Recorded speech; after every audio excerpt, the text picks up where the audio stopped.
Bom dia a todos. Penso que me estão a ouvir. Sim.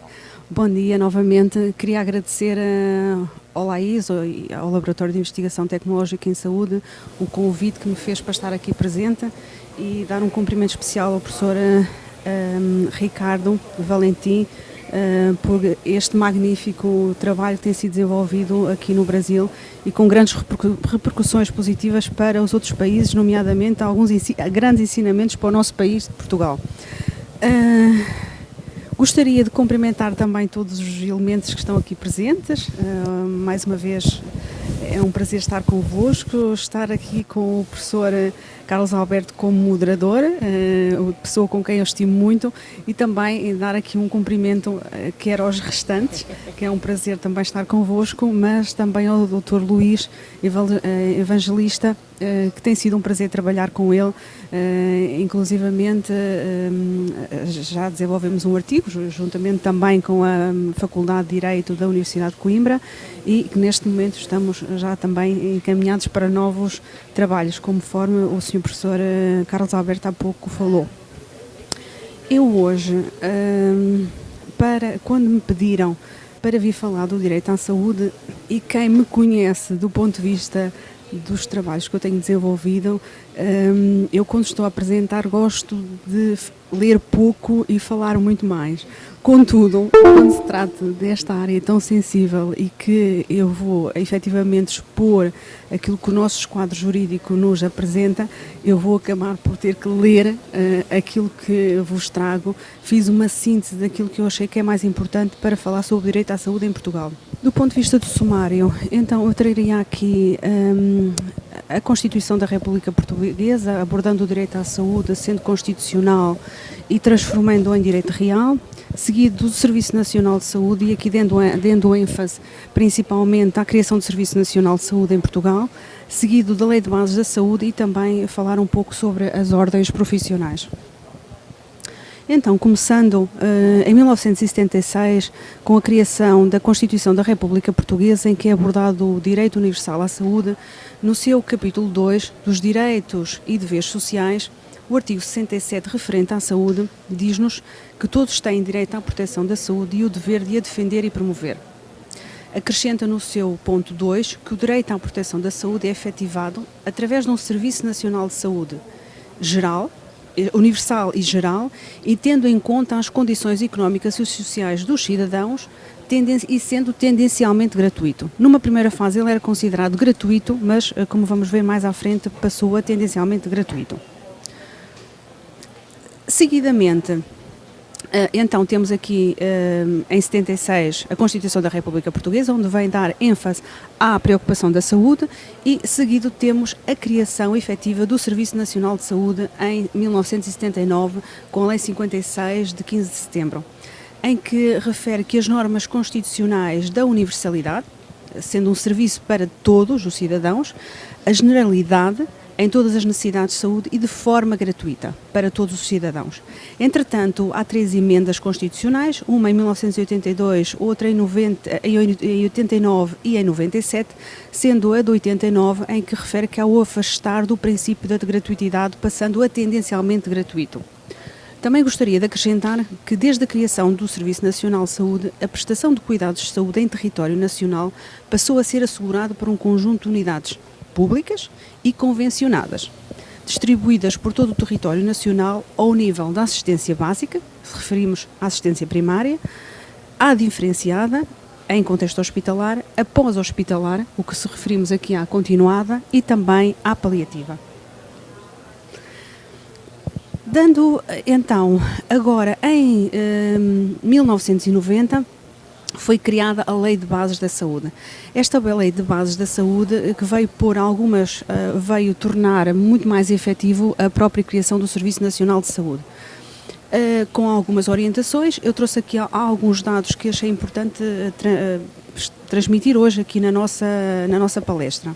Relativamente ao capítulo 1, nas disposições gerais, é referido que a proteção da saúde constitui um direito dos indivíduos e da comunidade que se efetiva pela responsabilidade conjunta dos cidadãos, da sociedade e do Estado, em liberdade de procura e de prestação de cuidados nos termos da Constituição e da lei. Também é referido que o Estado promove e garante o acesso a todos os cidadãos aos cuidados de saúde nos limites dos seus recursos, como é aceitável, humanos, técnicos e financeiros disponíveis. Dando continuidade à mesma lei, a Lei de Bases da Saúde, na base 2, relativamente às políticas de saúde, é referido que a política de saúde tem âmbito nacional e obedece às seguintes diretrizes. Eu gostaria aqui de trazer expor algumas das diretrizes que vêm sido apresentadas aqui nesta Lei de Bases da Saúde, que é a promoção da saúde e a prevenção da doença fazem parte das prioridades no planeamento das atividades do Estado. Também refere que é objetivo fundamental obter a igualdade dos cidadãos no acesso aos cuidados de saúde e que são tomadas medidas especiais relativamente aos grupos sujeitos a maior risco, nomeadamente as crianças, os adolescentes, as grávidas, os idosos, os deficientes, os toxicodependentes, usuários de drogas injetáveis e os trabalhadores cuja profissão o justifiquem. Também trouxe aqui a linha I, que não é aqui propriamente para o nosso trabalho, mas que também achei importante trazê-la, que refere que a política de saúde no âmbito nacional obedece a esta também diretriz, que é é estimulada a formação e investigação para a saúde, devendo procurar-se envolver os serviços e profissionais de saúde e comunidade. Dando continuidade à mesma lei, à Lei de Bases da Saúde, em relação aos sistemas de saúde, refere que o sistema de saúde visa a efetivação do direito à proteção da saúde. A efetivação do direito à proteção da saúde, o Estado atua através de serviços próprios, celebra acordos com entidades privadas para a prestação de cuidados e apoia e fiscaliza as restantes atividades privadas na área da saúde. Sobre os direitos e deveres dos cidadãos, é referido no número 1 que os cidadãos são os primeiros responsáveis pela própria saúde. Atenção a este dado também, ou seja, as pessoas são elas próprias responsáveis pela sua saúde individual e coletiva e o dever de a defender e promover. Então também achei por bem trazer esta questão dos direitos e deveres do cidadão, em que é importante este número 1 que refere que os cidadãos são os primeiros responsáveis pela sua própria saúde individual e coletiva e também o dever de a defender e promover. Continuando, trouxe este dado também relativamente às relações internacionais, que é abordado aqui nesta Lei de Bases da Saúde, que refere que é estimulada a cooperação com outros países, no âmbito da saúde, em particular com os países africanos de língua oficial portuguesa.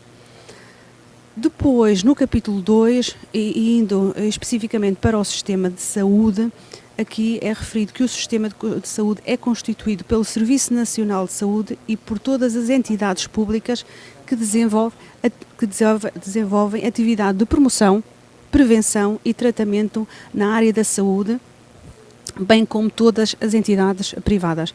Ou seja, o nosso Serviço Nacional de Saúde, efetivamente nós temos um sistema de saúde que é composto pelo Serviço Nacional de Saúde, que é público, e também pelas entidades privadas, para dar resposta à proteção da saúde das populações. Relativamente ao Estatuto dos Utentes, os utentes têm direito a escolher no âmbito do sistema de saúde e na medida dos recursos existentes e de acordo com as regras da organização, os serviços e agentes prestadores.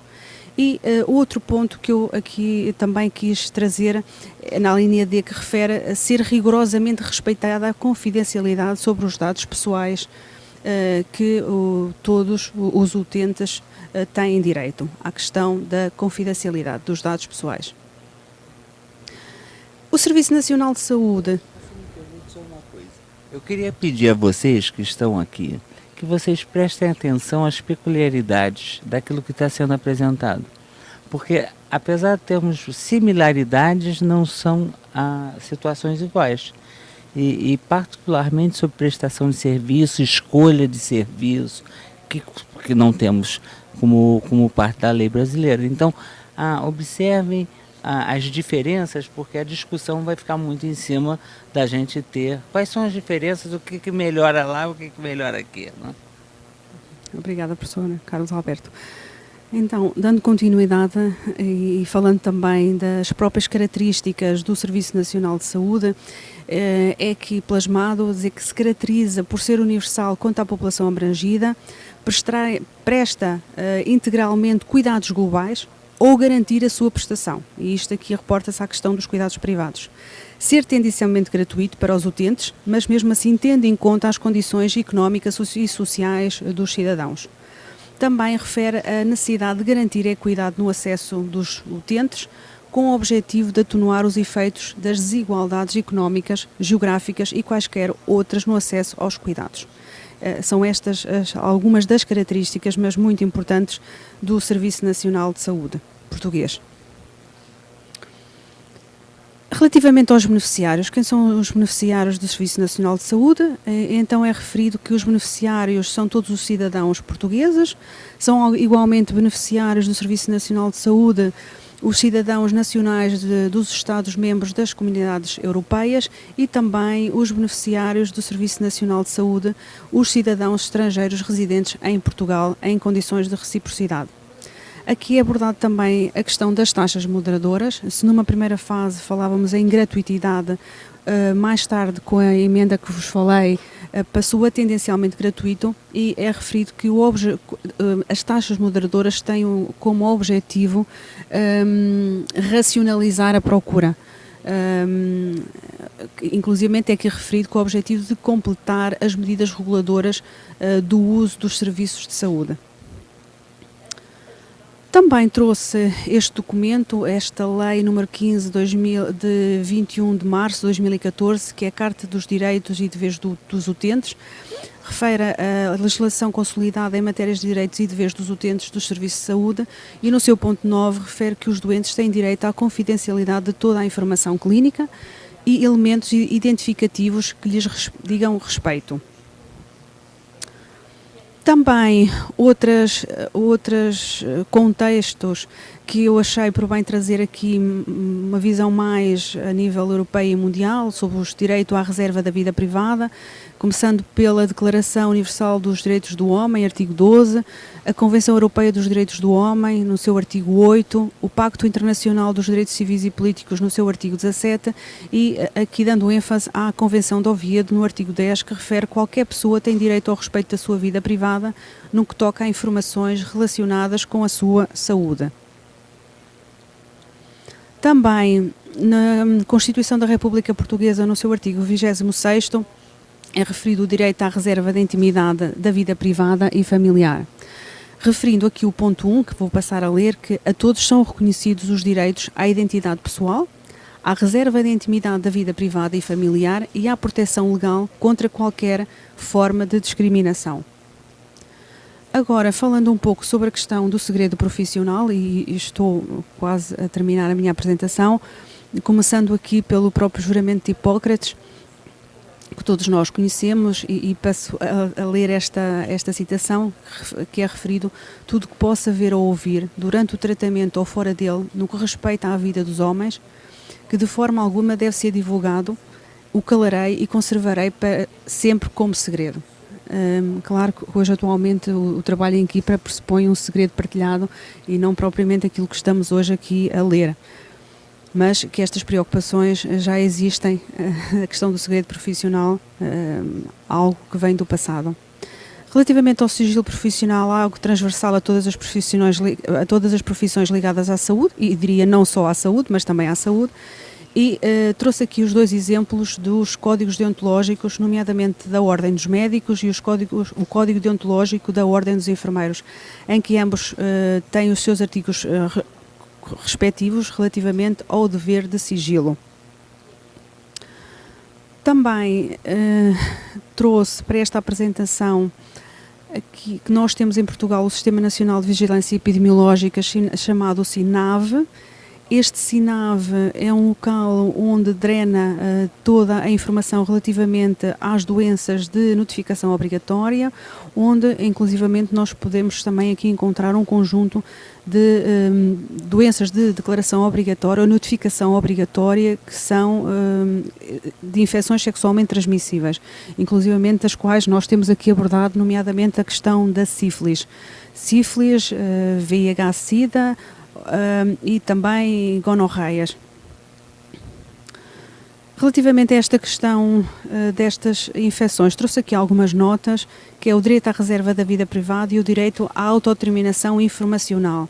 Aqui trouxe 3 questões, nomeadamente o direito ao controle dos dados, o direito à não difusão, impedindo o acesso de terceiros, e também o direito ao não tratamento de dados sensíveis sem o consentimento. No artigo 35º do Código da Constituição da República Portuguesa, também é referida a utilização da informática. E passo aqui a ler o primeiro ponto, que refere: todos os cidadãos têm direito ao acesso aos dados informatizados que lhes digam respeito, podendo exigir a sua retificação e atualização, e o direito de reconhecer a finalidade a que se destinam nos termos da lei. Mais à frente é referido também, no mesmo artigo, que é proibido o acesso de dados pessoais de terceiros, salvo em casos excepcionais previstos na lei. E acresce que é proibida a atribuição do número nacional único aos cidadãos. Trouxe-vos, termino a minha apresentação, trouxe-vos aqui algumas orientações que penso que nos dão ou deixo ficar algumas ideias relativamente àquilo que está plasmado na nossa lei portuguesa, relativamente quer à Constituição da República Portuguesa, que foi um marco muito importante para a criação do Serviço Nacional de Saúde, dizendo que todos têm direito à proteção da saúde. Depois efetivou-se através da criação do Serviço Nacional de Saúde em 1979, e falando que este deve ser universal, falando principalmente da questão da universalidade e também da gratuitidade, mas que mais tarde teve que se passar ao tendencialmente gratuito, mas sendo este tendencialmente gratuito não como um handicap ao acesso aos cuidados, mas sim como regulador no acesso aos cuidados. E, efetivamente, também trouxe-vos aqui a Lei de Bases da Saúde, de 1990, que vem-nos aqui mostrar um conjunto de aspectos relativamente aos direitos e ao que é o Serviço Nacional de Saúde, e mais do que o Serviço Nacional é o sistema de saúde. O sistema de saúde, não só o Serviço Nacional de Saúde, mas também o âmbito privado, não é? Para dar resposta à proteção da saúde.